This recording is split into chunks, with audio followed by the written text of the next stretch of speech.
¿Qué tal, profesores y profesoras? Bienvenidos a este episodio del podcast Educación Médica MX, donde vamos a reflexionar sobre la importancia de tener claridad entre las palabras o conceptos de debriefing y feedback o retroalimentación, como lo conozcas tú. Y para esto tengo a un muy buen amigo, él es el doctor Federico Ferrero, él es actual presidente de FLASIC y pues qué mejor que sea Federico con quien discutamos este tema. Gracias, Federico, por aceptar esta entrevista. Hola a todos, ¿cómo estás, Isma? Muchísimas gracias por la invitación. Estaba acá ansioso esperando Ujú. que me tocara a mí el turno en este genial podcast que realizás. Bueno, pues empecemos a entender en el terreno de la evaluación formativa, en la parte del compromiso docente que tenemos en este proceso de aprendizaje de nuestros estudiantes. Es importante regresarles algo de su desempeño y no solamente hay que decirles qué les salió mal, me explico. Tenemos que tener estrategias para acompañarlos y por eso me gustaría que tú nos platicaras cómo recomiendas tú que se hagan o qué tipo de estrategias o recursos pueden usar los profesores para regresarles a los estudiantes algo. Bien, me gusta esta idea de regresar, ¿no? Porque da la idea de que es un continuo y que es cíclico y que es Ujú, un proceso. ujú, Estamos muy habituados a veces los docentes a poner una nota, ¿no? A poner ujú, una nota y nada más. ujú, O a tomar una decisión y comunicársela al estudiante. ¿Aprobaste? ¿No aprobaste? ujú, ¿Es suficiente? ¿Es insuficiente? Y si bien es importante, digamos, esta instancia de la evaluación de los estudiantes, que es la toma de decisiones o la definición de una situación final, tenemos muchísima literatura en los últimos 20, 30 años, diría, que cada vez más subraya lo ujú, relevante que es, ¿no?, la evaluación formativa. Esta devolución que decís vos, esta especie, bueno, sí, retroalimentación, lo que uno le ujú, devuelve al estudiante, ¿cómo hacerlo? Porque no es lo mismo. Y lo que sabemos hoy es que hacerlo a través de una nota o solamente un comentario cerrado, muy centrado en el docente, muy monológico, ¿no?, ujú, breve, eh, no termina siendo de utilidad para el estudiante, porque ujú, el estudiante necesita saber, bueno, qué hice bien, qué hice mal, o qué podría haber hecho distinto. ujú, ¿Cómo voy a hacer para que la próxima vez me salga bien? Yo tendría que trabajar como docente sobre esa dimensión, ¿no?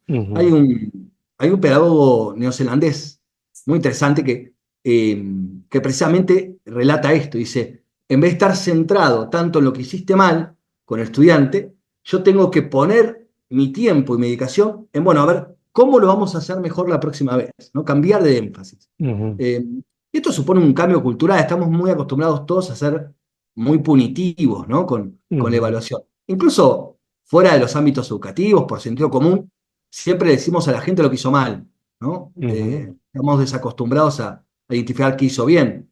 Lo que hizo bien es importante también para todos, porque tenés que seguir haciéndolo. Y si no me doy ujú. cuenta o si lo hice por azar, bueno, no puedo capitalizar ese buen desempeño. Si no tengo una retroalimentación que me diga, esto está bien, continúa con esta parte, ¿no?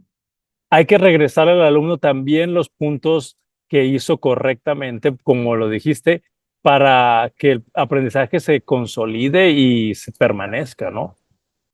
Mirá, Isma, una de los debates más actuales en el campo de la evaluación Mm, formativa y de la evaluación educativa en mm, general, y en particular en el ámbito de las ciencias de la salud, es qué características tiene que tener este feedback, ¿no? Por eso decíamos, históricamente lo hacemos con un sentido común, como directivo, centrado ujú, en el docente, ujú, punitivo a veces. No ujú. generamos una conversación y la investigación está demostrando que el tipo de retroalimentación más dialógica, más Ok, centrada en una conversación donde el docente y los estudiantes reflexionan juntos sobre lo que se ujú, hizo para mejorarlo, ok, tiene un impacto mucho más significativo en el aprendizaje. ¿Por qué? Porque pensémoslo de un ejemplo muy sencillo. Si tú haces algo mal, no sé, yo le estoy enseñando a cocinar a mi hija adolescente, ¿no? Si cuando hace algo mal, yo solamente le digo lo que hizo mal, le digo, bueno, no, mirá, esto es así, digamos, eh, el feedback o la retroalimentación muy directiva no deja lugar al procesamiento y a la identificación de áreas que se hacen bien, áreas de mejora, y por lo ujú, tanto un proceso de toma de decisiones autónomo. O sea, el feedback muy ujú, directivo genera dependencia, ujú, dependencia y heteronomía. Entonces, cuando no estás tú como docente, cuando no está el protocolo o no está la receta de cocina, no puedo tomar decisiones. Cuando yo tengo un feedback más dialógico, más razonado, con preguntas abiertas y cerradas de manera equilibrada, genera un proceso de autonomía frente a la tarea del que está aprendiendo. Entonces, cuando falla una parte, puede tomar o puede iniciar un proceso cognitivo de toma de decisiones para ver cómo resuelve esa pequeña variación o múltiples variaciones si hablamos de un proceso complejo, ¿no? Y en salud, muchísimos procesos son complejos y tienen esa incertidumbre que requieren precisamente este manejo de la variabilidad y de los cambios del entorno. De acuerdo, entonces estás diciendo que, voy a usar este ejemplo, Federico, que la No, dale. estrategia que todo mundo se sabe, vamos a considerar que todo mundo nos sabemos la estrategia del sándwich, donde Sí, le dices al estudiante, mira, hiciste bien esto, pero tienes que mejorar esto y terminas diciendo que, bueno, te animo a que le sigas echando ganas y esforzándote. Ese sería un ejemplo muy, muy rápido de un sándwich de cosa buena, lo que debes mejorar y otra vez te animo a que sigas haciendo las cosas buenas. Eso sería lo que tú dices como un feedback muy directivo que no invita a la reflexión. así es. Tal cual. Bueno, el sándwich es uno de los modelos Ujú, que tiene esta particularidad de estar muy centrado en quien lleva adelante el feedback, no el docente, ujú, el instructor. ujú, Otros modelos, hay muchos, por ejemplo, el Pendleton sigue sin ser de los que ujú, más me gustan, ujú, pero tiene esta dinámica de primero hago una pregunta abierta y escucho, ¿no?, al estudiante que haga un diagnóstico que se ujú, refiera a su desempeño, que identifique algo de su ujú. desempeño, y luego aparece el docente y lo valida, ¿no? O no, o lo Ujú, reformula o lo modifica, pero tiene este espacio de reflexión siempre, primero, del estudiante sobre su propio desempeño. Me ujú, parece que va o se empieza a acercar a las estrategias que son más interesantes. ujú, Porque, insisto, aquel punto es, si yo no tengo como estudiante proceso reflexivo, autónomo, si no entiendo ujú, por qué me equivoqué, cuáles podrían ser caminos alternativos, qué pasa si me encuentro nuevamente ujú, una dificultad similar, yo genero una dependencia muy fuerte del docente o del protocolo o de la guía ujú, clínica. Y ujú, entonces no me permite a mí ser creativo, ser autónomo, ser ujú, resiliente, tener una buena toma de decisiones frente a la ujú, variabilidad, que en los pacientes, ¿no?, en la atención ujú, sanitaria es claramente la norma, la ujú, variabilidad. Este, por eso digo, un tipo de feedback más reflexivo genera procesos de autonomía del ujú. estudiante. Un proceso más directivo genera dependencia. Eso es un poco la... Entonces, yo nada más quiero aclarar, no estamos atacando al sándwich tampoco, estamos diciendo que a lo mejor tiene su lugar en algún momento cuando no tienes tiempo, por ejemplo, Sí. pero sería buscar como docentes esos espacios para regresar a los estudiantes más información por medio de una reflexión y un diálogo, es lo que estoy entendiendo. Yo lo diría en estos términos, lo estás entendiendo perfecto. Yo lo diría en estos términos, más que un tema de tiempo, es un tema del tipo de aprendizaje. Si vos estás Ujú, aprendiendo un procedimiento sencillo, en simulación pasa mucho con la simulación de zona uno, ¿no? Cuando ujú, vos aprendés sobre un simulador de tareas o un simulador por partes, algún procedimiento, RCP, intubar, poner una vía, ¿no? Y a veces, o estás aprendiendo sutura sobre un simulador de ujú, bajo costo.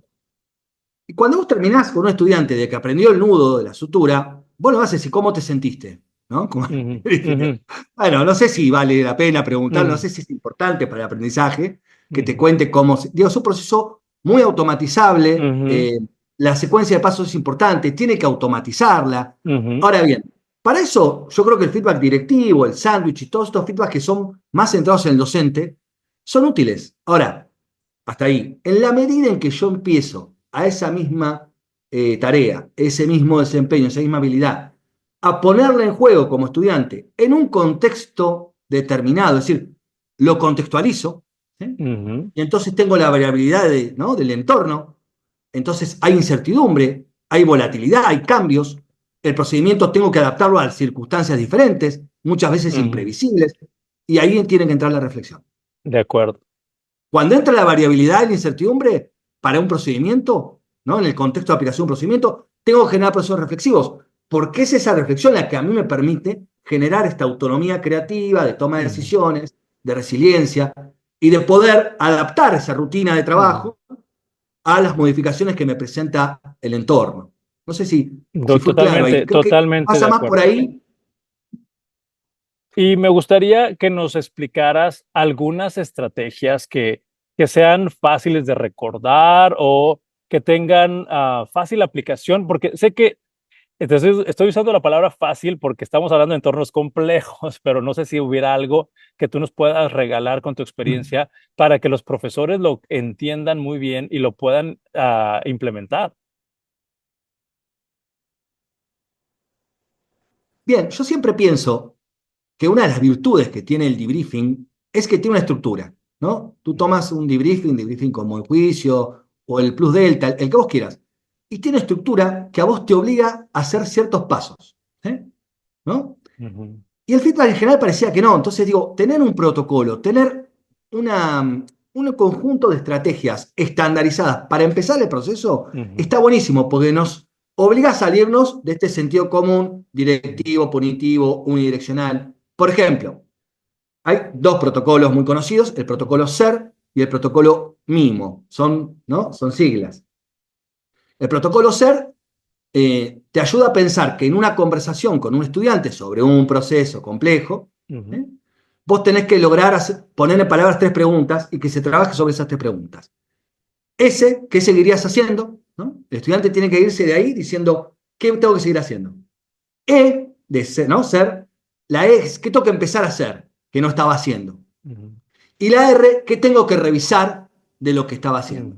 ujú, ujú, Y el mismo es muy parecido, ¿sí? Es qué mantener, qué incorporar, ¿sí? Qué modificar y qué omitir, ¿no? Qué cosas ujú, ya no tengo que hacer. Entonces, son pequeñas estrategias, pequeños protocolos que a mí me sirven para estructurar la conversación y que, como en el caso del briefing, me ayudan a no ser tan estructurado en el sentido, ¿no? De la vieja escuela ujú, pedagógica, ¿no? Del feedback ujú, directivo, breve, centrado en el docente, ¿no? Y que no permite la conversación, con preguntas ujú, cerradas. Y más, yo siempre pongo un ejemplo, ¿no? Hablando con un amigo que también hace simulación clínica, decimos, esto es muy aplicable para la vida, porque, por ejemplo, no sé, todos los que tenemos hijos, hijas, yo tengo dos hijas. Tú vas a buscar a un niño, bueno, tú eres pediatra, no sé si tienes hijos, ujú, pero trabajas con un montón de niños. Y uno le pregunta, la típica pregunta cuando uno va a buscar al hijo a la escuela, ¿no? Lo sube al auto o se ujú, sube al colectivo, al pecero, ¿no? ujú. Dice usted. Y Sí. una pregunta, ¿cómo te fue en la escuela? Pregunta cerrada, ¿no? Bien, Ujú, mal. Y el niño que te dice bien, o la niña, bien, se termina la conversación. así es. Y si uno le pregunta en cambio, ¿no? Deliberadamente, utiliza una estrategia de pregunta abierta y dice, contame qué fue lo que más te gustó de lo que hicieron hoy. Contame qué te gustó de lo que hiciste en la escuela hoy. Los chicos se ponen a hablar. Ujú, Entonces digo, este pequeño cambio es un buen ejemplo. Digo, ¿cómo hacer un feedback más reflexivo? Hay que poner a hablar a las personas. Sobre cualquier cosa, no. Obviamente, ayudarlo, guiar la conversación sobre nuestros objetivos de aprendizaje, sobre las áreas de mejora, sobre lo que se hizo bien y hay que seguir haciendo.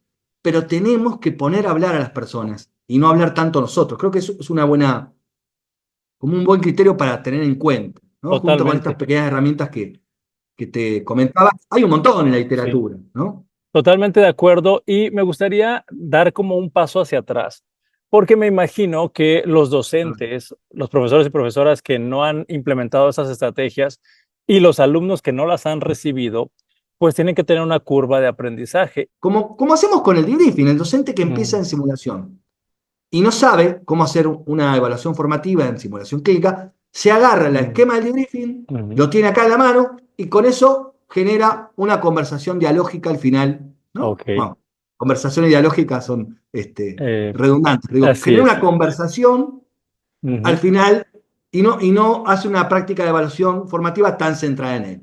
Bueno, con el feedback pasa lo mismo, tenemos que aprender a ujú, tener herramientas, ujú, pequeñas ayudas, esto el protocolo, o sea, tener anotado y animarnos a preguntar, a hacer preguntas ujú, abiertas ujú. y escuchar.